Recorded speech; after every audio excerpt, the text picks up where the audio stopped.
Hey y'all, so just like the thumbnail says, we had a terrible accident and it was our third time out. I'm gonna tell y'all, that trip, we had every lesson just about that you can learn RV life on that trip. Between the three trips that we've made, I think we've learned most things, but that trip was a big one. We left Wisconsin, drove down through Iowa, then into Kansas, Missouri, Oklahoma. The plan was to go on to Branson, Missouri, and then head back home. Plans changed. Lesson number one when you're doing RV life is learn to pivot because you made plans and they change. That's just how it is. This was a very, very scary event. I'm honestly, that accident was so bad we could have died. I mean, legitimately, it could have been really bad. I am so thankful that the good Lord had His hands on us because even the truck driver said he couldn't believe that we didn't jackknife and flip. In essence, what happened was we had a 2013 GMC 2500 3/4 ton diesel truck. We bought it used last year. It had high miles and it was a fixer-upper. But my husband, is a mechanic and he knows how to do things and he'd fix most things. We put quite a bit of money into the truck, hoping that it would be our camper truck. Now, with that being said, the tires were relatively new on it, so we didn't really think about checking the wheel studs. I mean, who does? Like, that's insane. And evidently, from our theory is, we don't really know for sure because the wheel sheared off while we were driving down the interstate. But the theory is that someone over torqued those studs before we bought the truck, and we just didn't realize it. And so they had some hairline cracks in the studs. And so when we were towing our big, heavy 14,000-pound camper, that wheel literally just sheared off right on the interstate. Luckily, we both felt something weird. It was like you were driving over a rumble strip, like da da da da da da. And we kind of looked at each other and like, "Do you feel that?" And it got worse after a few seconds. And so my husband had the common sense to slow that truck down, and he did. And all of a sudden, we heard bam, and the whole truck just boom, and the back driver's side just hubbed the ground, dragging. He got it right off of the interstate, pulled it right off straight, even though there was probably only maybe 5 feet on the side of the interstate. There really wasn't room to pull a vehicle over, let alone a 40-foot camper. But he got it pulled over, and we were terrified, y'all. We couldn't even get out of the truck because traffic was just boom, boom, boom, boom, boom, boom. I'm shaking the camera. I'm so excited. I apologize. And we didn't know what to do. That feeling of helplessness sitting there on the side of the road was one that I hope I never feel again. And I almost thought, you know what, this isn't for us. We're gonna sell this camper and truck and be done with this. Like, it was that scary. I guess I should have pulled out my camera and recorded some of this, but it just was too much. I just didn't have the thought about that. My only thought was, what are we gonna do to get out of here? Luckily, thankfully, we were close to our friends that we had just been visiting, and so she was able to send a friend to help us.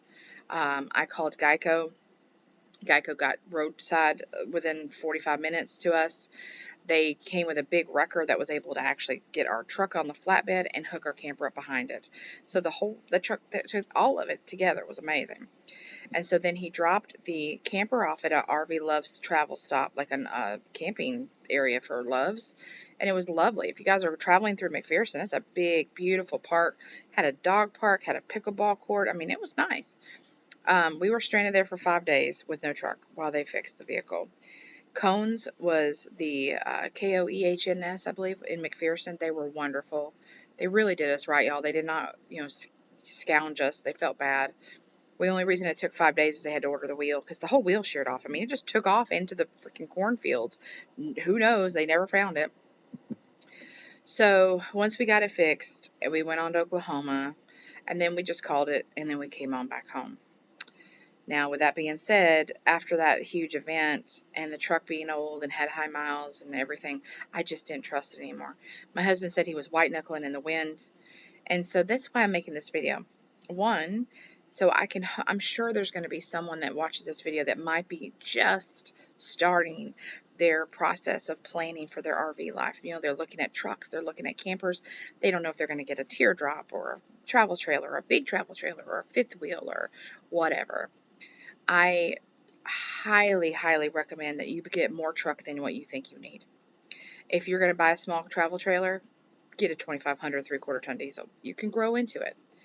If you're going to get a big fifth wheel, get yourself a 1 ton.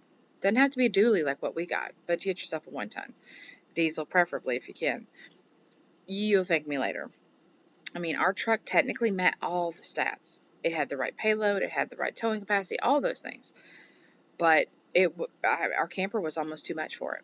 And my husband said it is like night and day towing with our new dually, 1 ton dually, that we traded it in, that old truck in when we got back because we didn't trust it. And now we have a dually. And it's a whole different experience. And we'll be able to even probably grow even a little more later if we wanted to. But we love our camper, and so I doubt that'll happen for a while. But I just wanted to share this with y'all because I'm going to tell you that was a scary, scary, and it wasn't just, I mean, yes, God help us, it could have been horrible. We could have jackknifed, we could have hit someone else. It could have been so much worse. That tire, when it sheared off, could have hit a vehicle, could have really done terrible damage, could have hurt someone else. All those things, thank God those things didn't happen. But, you know, there's, it just goes to show that, on the road, things happen. And you can't explain it. You can't predict it. I feel like that's a line from Twisters. I got Twisters on the brain. But it's the truth. And you just have to pivot and roll with it. And we learned, the hard way that happens sometimes. And I'm so thankful that everything came out okay. I mean, really, at the end of the day, we were close to our friends, so she sent a coworker of hers out. He picked us up and drove us like the 40 minutes to the RV stop with us and our pets. I don't know what we would have done, because we would have had to get an Uber or something, because we wouldn't have been able to put our pets and everything in their carriers. We had our cats in the carriers and my dog. We couldn't have all fit into that wrecker truck. So I guess we would have had to do that, but luckily we didn't have to. He picked us up in his new Bronco. I was like, hope you don't mind pets in here, just saying. But he drove us to the camper, and that worked out great. And we were able to get our truck back after about 5 days, and then we moved on, and life goes on. So, but it was a good lesson that we learned, and I'm so thankful that we went ahead and got a bigger truck, because I do feel safer now. And I just wanted to share this with you guys, so that way, if y'all are looking at buying, get yourself a bigger truck. If you think you need this, go up a step. If you think you need that, go up another step. It's just worth it. You'll thank me later.